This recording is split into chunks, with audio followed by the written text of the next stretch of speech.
Hello மக்களே, இன்னைக்கு நான் ஒரு செம்மையான ஒரு வேலைவாய்ப்போட தாங்க உங்களை வந்து சந்திச்சிருக்கேன். இது யார் கொடுக்குறது அப்படின்னு சொன்னால் நம்மளுடைய அரசாங்கம் தாங்க. அதாவது கவர்மெண்ட் ஆஃப் இந்தியாவுடைய ஒரு என்டர்பிரைஸ் தாங்க பவர் கிரிட். இவங்க இப்போதைக்கு இன்ஜினியர் ட்ரெயினி அப்படின்ற ஒரு ரோலுக்கு வேலைக்கு ஆட்களை எடுத்துகிட்டு இருக்காங்க.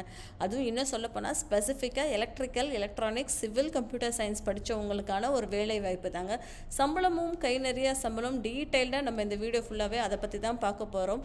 ப்ளீஸ் சப்ஸ்கிரைப் பண்ணிக்கோங்க. உங்கள் ஃப்ரெண்ட்ஸ்கிட்டையும் அதிகபட்சமாக ஷேர் பண்ணுங்கள். ரிலேட்டிவ்ஸ்க்கும் யாராவது ஒருத்தவங்க லைஃப்பில் செட்டில் ஆகிறதுக்கு இந்த ஒரு வீடியோ நிச்சயமாக ஹெல்ப்ஃபுல்லாக இருக்கணும்ன்றது என்னுடைய ஒரு நம்பிக்கை. சரிங்களா, வாங்க வீடியோக்குள்ளே போகலாம். இது என்ன அப்படின்னு சொல்லி பார்த்தோன்னா, பவர் கிரிட் அப்படின்றது இருக்கு இல்லையா. ஸோ இவங்க வந்து ministry of power, government of இந்தியாவோட ஒரு பவர் டிரான்ஸ்மிஷன் பிஸ்னஸ் தாங்க பண்ணிகிட்டு இருக்காங்க. இவங்க என்ன பண்ணுறாங்க அப்படின்னு சொல்லி பார்த்தோம் அப்படின்னா, இப்போதைக்கு இன்ஜினியர் ட்ரெயினி அப்படின்ற ஒரு ரோலுக்கு electrical, electronics, civil, computer science படித்தவங்கள கேட் எக்ஸாம் இருக்கு இல்லையா, 2025க்கான ஒரு கேட் எக்ஸாம் மூலியமாக வேலைக்கு எடுத்துகிட்டு இருக்காங்க. நீங்கள் கேட் எக்ஸாம் மட்டும் நல்லா பர்சியூ பண்ணுங்கப்பா, அதில் மட்டும் நீங்கள் நல்ல மார்க் வாங்குங்க, எங்களுக்கு அதுவே போதும் அப்படின்ற மாதிரி அவங்க சொல்லியிருக்காங்க. வேறு எந்த ஒரு எக்ஸாமுமே நாங்கள் வந்து கன்சிடர் பண்ணல அப்படின்ற மாதிரி சொல்லியிருக்காங்க. சரிங்களா. So power grid may also use GATE 2025 scores for recruitment for other positions post for it subsidiaries depending on the requirement அப்படின்ற மாதிரி சொல்லியிருக்காங்க. ஸோ கேட்டோட ஸ்கோரை வந்து நாங்கள் யூஸ் பண்ணிக்குவோம் அப்படின்ற மாதிரி அவங்க சொல்லியிருந்திருக்காங்க. ஓகேங்களா. லிங்க்கை நான் டிஸ்கிரிப்ஷன் பாக்ஸில் கொடுக்குறேன். அது எப்படி ரிஜிஸ்ட்ரேஷன் இருக்கும்ன்றது பார்த்துக்கோங்க. இதே நோட்டிஃபிகேஷன் உங்களுக்கு கொடுத்துட்றேன். நீங்கள் செக் அவுட் பண்ணிக்கோங்க. கம்ப்ளீட்டாக ரீட் பண்ணிவிட்டு ஒரு தடவை அப்ளை பண்ணுங்கள். சரிங்களா. எலிஜிபிலிட்டி க்ரைட்டீரியா அப்படின்றது இருக்குது. என்ன படிச்சிருந்துருக்கணும் அப்படின்னு சொல்லி பார்த்தோன்னா, இன்ஜினியர் ட்ரெயின் எலக்ட்ரிக்கல் அப்படின்ற ஒரு கேட் எக்ஸாம் வந்து இஇ அப்படின்ற மாதிரி இருக்கும். இன்ஜினியர் ட்ரெயின் எலக்ட்ரானிக்ஸ் அப்படின்றது இசி அப்படின்ற மாதிரி இருக்கும். இன்ஜினியர் ட்ரெயினி சிவில்ன்றது சிஇன்ற மாதிரி இருக்கும். இன்ஜினியர் ட்ரெயினி கம்ப்யூட்டர் சயின்ஸ் வந்து சிஎஸ்ன்ற மாதிரி இருக்கும். ஸோ இந்த ஒரு கரஸ்பாண்டிங் கேட் பேப்பரை வந்து நீங்கள் எக்ஸாமில் எழுதி கிளியர் பண்ணியிருந்திருக்கணும் அப்படின்ற மாதிரி சொல்லியிருக்காங்க. கிளியர் பண்ணுறது மட்டும் இல்லாமல் உங்களுடைய ஸ்கோர் நல்லா இருக்கணும். கேட் எக்ஸாம் ஸ்கோர் அப்படின்றது எக்ஸ்பெக்டேஷன்ஸாக இருக்குது. சரிங்களா. இப்போ வயது அப்படின்னு சொல்லி பார்க்கும்போது மேக்ஸிமமாக வந்து ஒரு 28 வயசு இருக்கணும்ப்பா. நீங்கள் 31/12 டிசம்பர் மாதம் 31 2024 இருக்கணும் அப்படின்ற மாதிரி சொல்லியிருக்காங்க. ஆனால் ஏஜ் ரிலாக்ஸேஷன் இருக்குங்க. அப்படியே நம்ம ஸ்க்ரோல் பண்ணி கீழே போனோம் அப்படின்னு சொல்லி பார்த்தோன்னா, இங்கே கொடுத்துருக்காங்க பாருங்கள். ஓபிசி கேண்டிடேட்டுக்கு 28லேருந்து 3 ஆட் பண்ணிட்டீங்கன்னா 31 வயசு வரைக்கும் எலிஜிபிள். அதே மாதிரி எஸ்சி எஸ்டி கேண்டிடேட்ஸ்க்கு வந்து 28லேருந்து 5னா 33 வயசு வரைக்கும் எலிஜிபிள். பிடபிள்யூபிடி கேண்டிடேட்ஸ்க்கு 10 வருஷங்க, 28லேருந்து 38 வரைக்கும் இங்கே எலிஜிபிள். அதுக்கப்புறம் எக்ஸ் சர்வீஸ் மேனுக்கும் விக்டிம்ஸ் ஆஃப் ரைட்ஸ்க்கும் கவர்மெண்ட் என்ன சொல்லியிருக்கோ அதே டைரக்டிவ்ஸ் தான் நம்ம யூஸ் பண்ணுற மாதிரி இருக்கும் அப்படின்ற மாதிரி இருக்குது. சரிங்களா.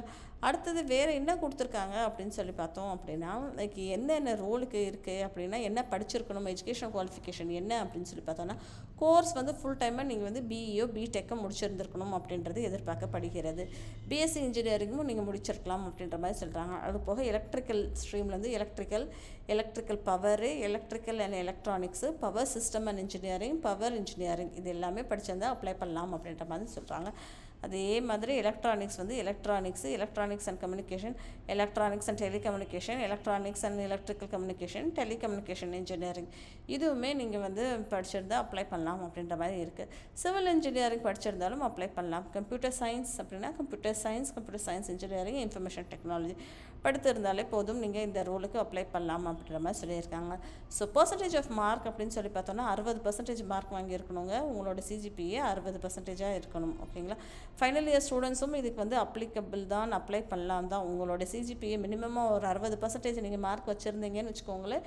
உங்களுடைய பர்சன்டேஜ் ஜாஸ்தியாக இருக்குது அப்படின்னா நீங்கள் ஃபைனல் இயர் எப்போ கம்ப்ளீட் பண்ணுவீங்களா, 14/8 வரைக்கும் நீங்கள் கம்ப்ளீட் பண்ணிடுவீங்க அப்படின்னா நீங்கள் இதுக்கு அப்ளை பண்ணலாம் அப்படின்ற மாதிரி அவங்க சொல்லியிருந்திருக்காங்க. அது போக இங்கே என்ன கொடுத்துருக்காங்க, பிடபிள்யூடி கேட்டகரியில் யார் யார் வருவாங்க அப்படின்ற சொல்லி ஒரு டீட்டெயிலாக ஒரு லிஸ்ட்டு கொடுத்துருக்காங்க.